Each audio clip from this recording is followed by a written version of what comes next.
का जो लेक्चर होने वाला है वो बेटा किस टॉपिक पर है? कायिक जनन पर है, वेजिटेटिव रिप्रोडक्शन पर आपका आज का वीडियो है। बेटा बात समझिएगा कि कायिक जनन क्या है। तो बेटा हमने बताया था कि कायिक जनन को बेटा क्या बोलते हैं? इसको बेटा हम लोग बोलते हैं वेजिटेटिव रिप्रोडक्शन। क्या बोलते हैं बेटा इसको बेटा बोलते हैं वेजिटेटिव रिप्रोडक्शन। बेटा जिन पौधों में किसी कारणवश लैंगिक जनन नहीं होता उनमें कायिक जनन के द्वारा नई संतानें उत्पन्न होती। ठीक है बेटा। बेटा कायिक जनन में सिंपल सी परिभाषा क्या हमने बताई थी इसकी, एक बार फिर से रिवाइज कीजिएगा। कायिक मतलब होता है काया, काया से होने वाला जनन। बेटा काया मतलब क्या होता है? काया मतलब होता है शरीर। क्या मतलब होता है बेटा? शरीर। तो जब किसी पौधे के शरीर के मतलब किसी पौधे का कोई शरीर, मान लीजिए पौधे की जो बॉडी है, तो बेटा जो पौधे का जो शरीर है, ठीक है, शरीर मतलब अगर बात करें तो जूलॉजी का वर्ड है, लेकिन आपको समझाने के लिए ट्रिक के बेस में बता रहे हैं कि शरीर मतलब प्लांट बॉडी। तो काया मतलब शरीर, और शरीर के किसी भाग की सहायता से, शरीर के किसी भाग की सहायता से होने वाला जनन, होने वाला जनन, शरीर के किसी भाग की सहायता से होने वाला जनन बेटा क्या कहलाता है? ये कहलाता है बेटा कायिक जनन।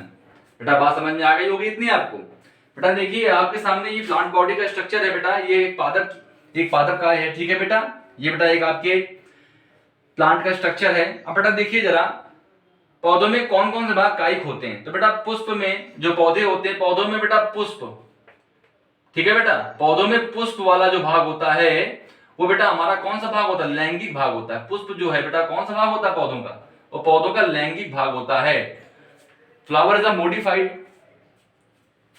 शूट, ठीक है ना, वो एक रूपांतरित प्ररोह होता है। पुष्प क्या है? रूपांतरित प्ररोह होता है, जिसका कार्य किसमें होता है? लैंगिक जनन में होता है। तो हम पुष्प को छोड़ दे रहे हैं बेटा, पुष्प से ही बाद में बीज बनता है, ठीक है ना, तो बीज भी किसमें आ जाएगा? लैंगिक में आ जाएगा। तो बेटा पुष्प और बीज को छोड़ें तो बेटा हमारे पास प्लांट में कौन कौन से भाग बचते हैं? जैसे बेटा हमारे पास बचती है पत्ती, ठीक है बेटा, तना, ठीक है, पत्ती है, तना है। इसके बाद में बेटा हमारी नीचे बेटा प्लांट्स में अंडरग्राउंड पार्ट जो है वो बेटा हमारी जड़ है। और बेटा जड़ है और अंडरग्राउंड भाग में हमारा जो भूमिगत भाग है, भूमिगत तना भी आ जाता है। तने दो प्रकार के, वैसे तो तने तीन प्रकार के होते हैं। एक बेटा हमारा होता है वायवीय तना, एक हमारा होता है अर्धवायवीय तना, और एक बेटा हमारा होता है भूमिगत तना। ठीक है बेटा, तो जो हमारा भूमिगत तना है, ठीक है बेटा, तो तने के तीन भाग है, वायवीय, अर्धवायवीय और भूमिगत। तो बेटा जनन में आपका अर्धवायवीय और भूमिगत ये दोनों तने भाग लेते हैं। तो पत्ती हो गया, अर्धवायवीय और भूमिगत तने हो गए, और बेटा हमारी जड़ें हो गई। ठीक है बेटा, इसके बाद में एक अलग स्ट्रक्चर है जिसे बोलते हैं बेटा बल्बिल। क्या बोलते हैं इसको बेटा? बल्बिल। ये बेटा गांठें होती हैं, गांठ होती है जिसे बेटा हम बोलते हैं बल्बिल। क्या बोलते हैं बेटा इसको हम बोलते हैं बल्बिल, ठीक, गांठों के द्वारा, बाय बल्बिल। इसे बोलते हैं हिंदी में पत्र प्रकलिका। क्या बोलते हैं बेटा इसको हिंदी में? अंग्रेजी में नाम बल्बिल होता है, वैसे इसको हिंदी में बोलते हैं पत्र प्रकलिका। क्या बोलते हैं बेटा इसको? पत्र प्रकलिका कहते हैं। ठीक है बेटा, पत्र प्रकलिका। तो बेटा आप बात समझिएगा कि पौधों में जो कायिक भाग हैं, जैसे पौधों के जैसे कोई कायिक भाग पूछे आपसे तो आप बताओगे जड़, ठीक है, तना, पत्ती और पत्र प्रकलिका। ठीक है, तने में बेटा आपसे कोई पूछे कि तने में कौन कौन से तने भाग लेते हैं कायिक जनन में, तो बेटा आप बताओगे एक तो हमारा हो गया भूमिगत तना बेटा, एक हमारा कौन सा हो गया? भूमिगत तना, और एक हमारा हो गया बेटा अर्धवायवीय तना। कौन सा हो गया बेटा? हमारा अर्धवायवीय तना हो गया। ठीक, तो भूमिगत तना और अर्धवायवीय तना ये दो प्रकार के तने हो गए बेटा हमारे किसमें? पौधे में। वायवीय तने का हम एग्जांपल नहीं ले रहे हैं, हम भूमिगत और अर्धवायवीय तने का एग्जांपल ले रहे हैं। इनकी सहायता से बेटा क्या होता है? इनकी सहायता से बेटा जनन होता है। क्या होता है बेटा?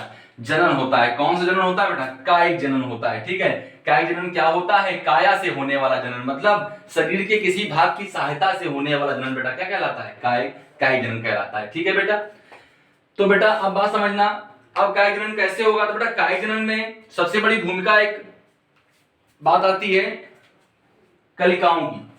किसकी बेटा बात करते हैं? कलिकाओं की। तो बेटा देखिए कलिकाएं, आप जरा बात समझिएगा, कलिकाएं क्या होती हैं? कलिका बेटा कलिकाओं के नाम दिए जाते हैं, जैसे बेटा अग्रस्त कलिका, ठीक है बेटा, अग्रस्त कलिका, कच्छस्थ कलिका, नाम ध्यान दीजिएगा, यही आपको नाम मिलेंगे, अग्रस्त कलिका, कच्छस्थ कलिका या अपस्थानिक कलिकाएं, ठीक है बेटा, अपस्थानिक कलिकाएं। जैसे बेटा आलू के कंद में आप देखते हो कि आपके घर में आलू रखा रहता है, उसमें ऐसी करके कुछ कलियां निकलने लगती हैं, तो बेटा किसका एग्जाम्पल है ये? बेटा हमारी अपस्थानिक कलिका का एग्जाम्पल है। कच्छस्थ कलिका, किसी प्लांट, जैसे हमने ये बेटा यहाँ पर ऐसे एक हमने किसी प्लांट को हमने जैसे गुलाब की कटिंग हम लगाएंगे, गुलाब के पेड़ को लगाया हमने डंडी काट के, तो बेटा यहाँ कोने से कलिका निकलती है, ये हमारी कौन सी कलिका है? ये हमारी कच्छस्थ कलिका है। कौन सी बेटा? हमारी ये हमारी कच्छस्थ कलिका हो गई, ठीक है। लेकिन बेटा जैसे ये आप प्लांट देख रहे हो, उसमें आप देख रहे हो कि यहाँ से ब्रांचेस निकलती जा रही हैं, आपने पुष्पक्रम पढ़ा होगा, अग्राभिसारी क्रम, तलाभिसारी क्रम, है ना। तो देखिए ये कलिका आगे की ओर बढ़ रही है, तो ये जो कलिका है ये कौन सी आ जाएगी बेटा? ये हमारी आ जाएगी अग्रस्त कलिका। किसका एग्जांपल है बेटा? ये हमारा अग्रस्त कलिका का एग्जांपल है। तो कलिकाएं भी बहुत इंपॉर्टेंट रोल प्ले करती हैं किसमें बेटा? कायिक जनन में। तो अग्रस्त कलिका, कच्छस्थ कलिका और अपस्थानिक कलिकाएं, ठीक है बेटा। ये तो बेटा हमारी बात हो गई कायिक जनन के बारे में, कुछ इंपॉर्टेंट बातें जो थी बता दी। अब बेटा बात समझते हैं कि कायिक जनन कितने विधियों से होता है, बात समझिएगा बेटा। तो बेटा हमने बता चुके हैं इसके पहले वीडियो में कि कायिक जनन बेटा आपको दो विधियों से होता है, एक हमारा होता है प्राकृतिक विधि और एक हमारी होती है बेटा कृत्रिम विधि, ठीक है बेटा। जो बेटा प्राकृतिक विधि होती है वो प्लांट्स में, नेचर में अपने आप वो विधि मेथड अपने आप चलते रहते हैं, ठीक है। लेकिन जो आर्टिफिशियल मेथड होता है, ठीक है बेटा, जो हमारा कायिक जनन है, जो बेटा हमारा कायिक जनन है वो बेटा हमारा दो विधियों से होता है। एक हमारा है प्राकृतिक विधि, ठीक है बेटा, और एक हमारी है कौन सी बेटा? कृत्रिम विधि। तो जो बेटा हमारी प्राकृतिक विधि है, जो हमारी प्राकृतिक विधि है, इसमें आपकी जो एग्जांपल आएंगे जड़ों द्वारा, ठीक है, तने द्वारा। अब तने में कौन से तने आएंगे? भूमिगत तना, अभी बताया मैंने आपको, भूमिगत तना और कौन सा? अर्धवायवीय तना, ठीक है। भूमिगत तने में कंद, प्रकंद, घनकंद और शल्ककंद, ठीक है। भूमिगत तने में कौन आएगा आपका? कंद, प्रकंद, घनकंद और शल्ककंद, ठीक है। ऐसे आपका अर्धवायवीय तने में आएगा अंतःभूस्थारी, नाम ध्यान रखिए आप, अंतःभूस्थारी, उपरिभूस्थारी, ठीक है, भूस्थारिका। ये सब किसके नाम है बेटा? आपकी, ये आपके सब अर्धवायवीय तने के एग्जांपल है। पूछेगा कि अंतःभूस्थारी किस प्रकार का जनन है, तो आप बताओगे अर्धवायवीय तने की सहायता से होने वाला जनन है। आप बताओगे प्रकंद किसमें आएगा, तो आप बताओगे भूमिगत तने में आएगा, ठीक है। तो ये तो विधि हमारी कौन सी होगी? जड़ों द्वारा, तनों द्वारा, पत्ती द्वारा, ठीक है बेटा। अजूबा में पत्ती द्वारा होता है, पत्ती द्वारा। इसके बाद बेटा हमारे आ जाएगा पत्र प्रकलिकाओं द्वारा, पत्र प्रकलिकाओं द्वारा, ठीक है बेटा, पत्र प्रकलिकाओं द्वारा। बेटा एक बात ध्यान रखना, जो भी प्राकृतिक विधियां हैं इनमें क्या होता है, जैसे जड़ों में भोजन स्टोर हो जाता है, भोजन संचित हो जाता है, या तने में भोजन संचित हो जाता है, तो तने बेटा अपना आकार बदल लेते हैं, तना मोटा हो जाता है। जैसे आलू की कंद में क्या है? स्टार्च की मात्रा ज्यादा होती है। इसी प्रकार चाहे प्रकंद हो, घनकंद हो, शल्ककंद हो, तो बेटा इनमें क्या है? भोजन स्टोर रहता है पहले से, तो इसमें बेटा अपस्थानिक कलिकाएं विकसित होती हैं। अर्धवायवीय तने क्या होते हैं बेटा? तना जो है वो तने में अपस्थानिक जड़ें निकल आती हैं और तना ब्रेक हो जाता है, नए पौधों का निर्माण हो जाता है। पत्ती में भी क्या होता है बेटा? भोजन स्टोर हो जाता है और पत्ती से भी अपस्थानिक कलिकाएं निकलती हैं और वो गिर करके नए पौधे को जन्म देती हैं।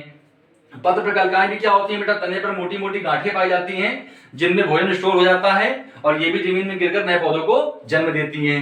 तो ये बेटा किसकी बात हो गई? ये बेटा आपकी बात हो गई प्राकृतिक विधि की, ठीक है बेटा। किसकी बात हो गई बेटा? प्राकृतिक विधि की बात हो गई।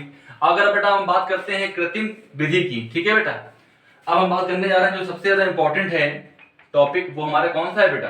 कृत्रिम विधि, ठीक है। आर्टिफिशियल मेथड जो है बेटा हमारा कायिक जनन का, वो बहुत ही इंपॉर्टेंट है बेटा। कृत्रिम विधि को मानव ने विकसित किया। किसने विकसित किया? मानव ने विकसित किया। बेटा मानव ने विकसित क्यों किया? मानव को ऐसा क्या लाभ दिखाई पड़ा?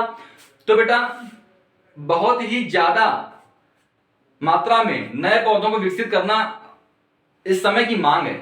जिस प्रकार से मानव की जनसंख्या बहुत तेजी से बढ़ रही है बेटा, तो सभी को भोजन उपलब्ध कराना जल्दी समुचित व्यवस्था नहीं हो सकती, तो उसके लिए हमें पौधों को ज्यादा प्रोड्यूस करना पड़ेगा।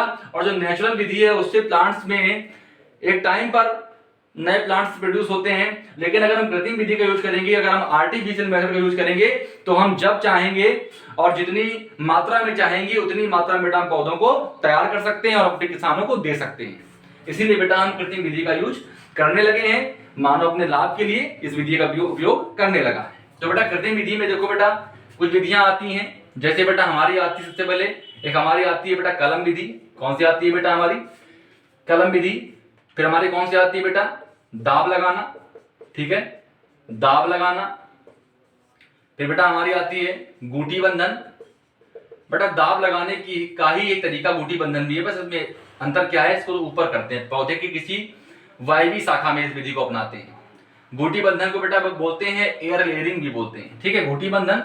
चौथा बेटा हमारे पास तरीका जो है वो हमारे पास है बेटा ऊतक संवर्धन। कौन सा है बेटा? ऊतक संवर्धन। ऊतक संवर्धन, कलम विधि, दाब लगाना, गूटी बंधन, ऊतक संवर्धन। और बेटा एक हमारे पास जो विधि है वो हमारे पास विधि है, उसका नाम है ग्राफ्टिंग। क्या नाम है बेटा उसका? ग्राफ्टिंग विधि, रोपण विधि बोलते हैं। क्या बोलते हैं उसको? रोपण विधि, ठीक है। इन विधियों को बेटा हम अभी डिस्कस करते हैं, तो जितना अभी क्लियर करेंगे, नहीं तो उसके जो बचेंगे वो अगली वीडियो में, आने वाली वीडियो में उसको हम कवर कर लेंगे, ठीक है बेटा। तो बेटा पहली बात करने जा रहे हैं कलम विधि के बारे में, ठीक है बेटा। पहली जो बात होने जा रही है वो बेटा किसकी हो रही है? बेटा कलम विधि की, ठीक है बेटा। कलम विधि को बोलते हैं बाय कटिंग, कटिंग मेथड, ठीक है। तो बेटा कलम विधि बहुत ही सिंपल सा मेथड है कायिक जनन का। तो जो हमारा कृत्रिम कायिक जनन का, कृत्रिम कायिक जनन का बहुत ही सरल विधि है, ठीक है। तो कृत्रिम कायिक जनन की ये कौन सी है? बहुत ही सरल विधि है। कौन सी बेटा? कलम विधि, ठीक है बेटा। जो हमारी कलम विधि है वो कृत्रिम कायिक जनन की बहुत ही सरल विधि है, ठीक है बेटा। अब बात समझिएगा, कलम विधि में बेटा क्या होता है कि हम किसी पौधे की, जिस पौधे को चुनते हैं तो उस पौधे की एक स्वस्थ शाखा लेते हैं, ठीक है बेटा। स्वस्थ शाखा, कमजोर नहीं देते हैं, थोड़ी अच्छी शाखा लेते हैं जो डेवलप होकर आगे हमें नए पौधे को जन्म दे सके, ऐसी शाखा का चुनाव करते हैं बेटा। तो बेटा हम एक स्वस्थ शाखा का चुनाव करते हैं और उस स्वस्थ शाखा को बेटा हम 20 से 30 सेंटीमीटर, ध्यान देना बेटा, ये बहुत अच्छा क्वेश्चन है बहुविकल्पी आपके लिए। 20 से 30 सेंटीमीटर की लंबाई में बेटा इन शाखाओं को बेटा हम क्या कर लेते हैं? लंबाई में काट के अलग कर लेते हैं, काट के अलग कर लेते हैं, अलग कर लेते हैं, ठीक है बेटा। बात समझना। अब क्या होगा? अब बेटा ये शाखाएं हमने जो काट के अलग की, जैसे मान लीजिए गुलाब का हमने पौधा लिया, तो बेटा मान लीजिए हमने ये शाखा, इसकी हमने एक की शाखा हमने काट के बेटा क्या कर ली हमने, ये बेटा हमने इसकी अलग कर ली। इसकी लंबाई बेटा कितनी थी? 20 से 30 सेंटीमीटर, हमने इसको काट के अलग कर लिया। ये हमारी गुलाब की एक शाखा थी, ठीक है, ठीक। अब क्या होगा? अब इसको बेटा करना क्या है? तो बेटा करेंगे क्या कि ये जो शाखा हमने बेटा जो काट के अलग की है, ठीक है बच्चों, ये जो बेटा हमने शाखा जो काट के अलग की है 20 से 30 सेंटीमीटर लंबाई में, इसको बेटा हम मृदा में, जो हमारी नम मृदा होगी, जिसको हम पहले से पानी से सींच चुके होंगे, सूखी मृदा में नहीं। अगर हमको कलम विधि लगानी है तो गमला हो या मृदा हो, उसमें बेटा हम एक दिन पहले उसको, एक या 2 दिन पहले उसको पहले तैयार करते हैं कलम विधि के लिए। तो उसमें आप उसको पर्याप्त मात्रा में नमी दे देते हो। इसके बाद बेटा उसमें इस शाखा को, आप जो आपने ये शाखा ली है 20 से 30 सेंटीमीटर की, इस शाखा को बेटा आप मृदा में आधा अंदर भूमिगत कर दोगे और आधा बेटा इसको वायु के संपर्क में रहने दोगे, ठीक है बेटा। तो बेटा इसका जो आधा वाला भाग हुआ वो कहां चला गया? भूमिगत हो गया, और बेटा बाकी कहां रह गया? ऊपर। अब बेटा बात समझिएगा, ये जो भूमिगत भाग है, ये बेटा कौन सा भाग है? हमारा भूमिगत भाग है, ठीक है बेटा। और ये हमारा कौन सा है? वायवीय भाग है, ठीक है बच्चों। तो जो बेटा हमारा भूमिगत भाग है, इस भाग से क्या होंगी? इस भाग से अपस्थानिक जड़ें विकसित होंगी, इस भाग से अपस्थानिक जड़ें विकसित होंगी, और वायवीय भाग से हमारी बेटा क्या होंगी? अपस्थानिक कलिकाएं विकसित होंगी, ठीक है बेटा। इससे हमारी अपस्थानिक कलिका विकसित होगी। बेटा बात समझिएगा कि जो हमारा जो भूमिगत भाग है बेटा, उससे हमें क्या भाग जो होगा उससे बेटा क्या? अपस्थानिक जड़ें विकसित होंगी, और जो वायवीय भाग होगा उससे बेटा अपस्थानिक कलिकाएं विकसित होंगी। अब बेटा देखिए जरा, अपस्थानिक जड़ें नीचे विकसित हो गई, ये बेटा जल अवशोषण का कार्य करेंगी, जल को अवशोषित करेंगी। और ऊपर वाला जो भाग है जिसमें अपस्थानिक कलिकाएं हैं बेटा, तो ये अपस्थानिक कलिकाएं ये अपस्थानिक कलिकाएं आपके नए प्ररोह मतलब शाखा और पत्तियों को विकसित करेगी। इस प्रकार से बेटा एक नया पौधा क्या हो जाएगा, डेवलप हो जाएगा, और यह बेटा विधि क्या कहलाएगी, कलम विधि कहलाएगी। ठीक है बच्चों, बेटा आज का टॉपिक आपका कलम विधि तक हमने खत्म कर दिया है। दाब लगाना, बूटी बंधन, ऊतक संवर्धन और रोपण, ये टॉपिक आपको अगले वीडियो में हम बताएंगे। बेटा इस वीडियो को जितने भी बच्चे जो इंटर में पढ़ रहे हैं, जिनको इस वीडियो की आवश्यकता है, या जो बच्चे 10th में उनमें भी चैप्टर कॉमन है, आप उन बच्चों को शेयर कीजिएगा और वीडियो को लाइक कीजिएगा और चैनल को सब्सक्राइब कीजिएगा, जिससे आपको आगे जितने भी चैप्टर हैं, अगर लॉकडाउन चलता रहा तो आपको इसी YouTube के माध्यम से बेटा हम आपको पूरा इंटर का कोर्स कंप्लीट कराएंगे। ठीक है बेटा, और इस चैप्टर को पूरा